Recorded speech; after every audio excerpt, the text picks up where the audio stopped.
Selamat pagi, Shalom. Damai di hati, Damai di hati. Shalom.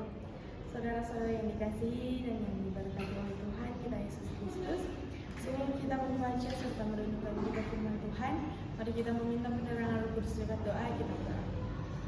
Ada ungkapan syukur yang boleh lagi kami persembahkan kepada-Mu ya Tuhan, atas berkat dan cinta kasih-Mu dalam kehidupan kami. Nyata pula bagi kami nafas kehidupan, kekuatan, kesehatan masih menjadi bagian dalam kehidupan kami. Bapa dalam kerajaan sorga, pada saat ini kami akan membaca serta merenungkan berita firman-Mu. Kiranya berita firman-Mu itu bisa tertanam dalam hati dan pikiran kami, dan bisa kami aplikasikan dalam kehidupan kami hari lepas hari. Berkati juga hamba-Mu yang akan membentangkan firman-Mu. Kiranya Engkau mengurapi dia dengan kuat kuasa Roh Kudus-Mu, agar dia bisa berkata-kata hanya seturut kehendak-Mu saja. Berfirmanlah Engkau, siap sedialah kami untuk mendengarkan firman-Mu. Amin. Saudara-saudara yang diberkati oleh Tuhan, pembacaan kita terdapat dalam Amsal 23 ayat 18. Sekali lagi dalam Amsal 23 ayat 18. Karena masa depan sungguh ada dan harapanmu tidak akan hilang. Sampai jadi sana pembacaan kita. Shalom. Damai di hati, Damai di hati. Shalom.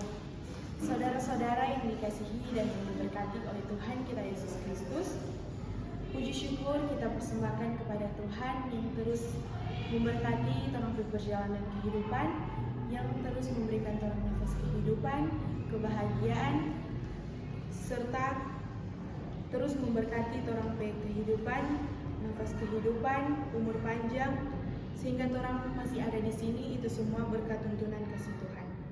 Nah, saudara-saudara yang diberkati oleh Tuhan kita Yesus Kristus, baiklah pada saat ini kita akan sama-sama belajar tentang kebenaran firman Tuhan yang saya ambil dalam Amsal 23 ayat 18. Saudara-saudara yang diberkati oleh Tuhan kita Yesus Kristus, orang bijak mengatakan ada 3 hal dalam hidup kita yang tidak bisa kembali, yaitu waktu, kenangan, dan kesempatan. Kemudian ada 3 hal yang seharusnya tidak boleh hilang dalam praktik kehidupan, yaitu pengharapan, ketulusan, dan semangat. Setiap manusia, khususnya pemuda Kristen, harus memiliki hal tersebut. Hati-hati dalam orang menjalani dalam kehidupan. Ketika orang kehilangan ketiga hal tersebut, itu akan berakibat fatal bagi orang kehidupan. Masa depan yang seharusnya cerah akan menjadi suram karena salah memilih jalan pada orang kehidupan di masa muda. Saudara-saudara yang dikasihi dan yang diberkati oleh Tuhan kita Yesus Kristus, setiap pemuda Kristen dipanggil untuk menjadi saksi Tuhan dalam generasinya. Tetapi sangat disayangkan banyak pemuda Kristen yang salah dalam memilih jalan dan tidak menyadari akan panggilan Tuhan.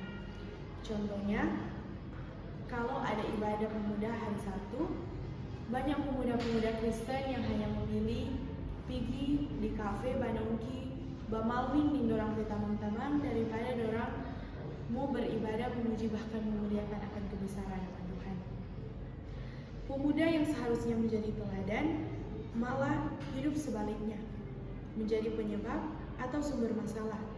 Tidak bisa dipungkiri, hidup zaman sekarang memiliki banyak sekali tantangan dan banyak cobaan. Perilaku menyimpang dan jauh dari kebenaran firman Tuhan seringkali menjadi kehidupan sehari-hari anak muda zaman now. Iri hati, kesombongan, kepentingan diri sendiri atau kelompok, tawuran, judi, mabuk-mabukan, seks bebas, narkoba, dan lain sebagainya yang tidak berkenan di hadapan Tuhan. Seringkali kita bersikap acuh tak acuh terhadap praktik hidup yang sudah jelas tidak sesuai dengan firman Tuhan.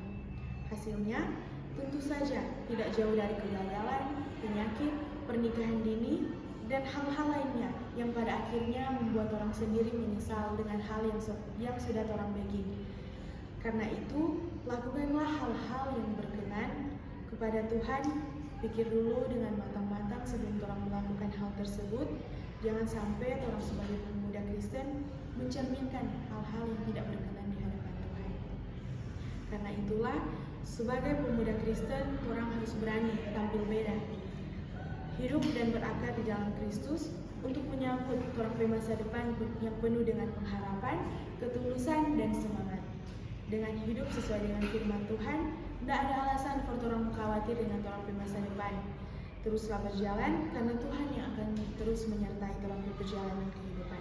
Sesuai dengan firman Tuhan di dalam Yeremia 29 ayat 11, sebab aku ini mengetahui rancangan-rancangan apa yang ada padaku mengenai kamu, demikianlah firman Tuhan, yaitu rancangan damai sejahtera dan bukan rancangan kecelakaan, untuk memberi kepadamu hari depan yang penuh harapan.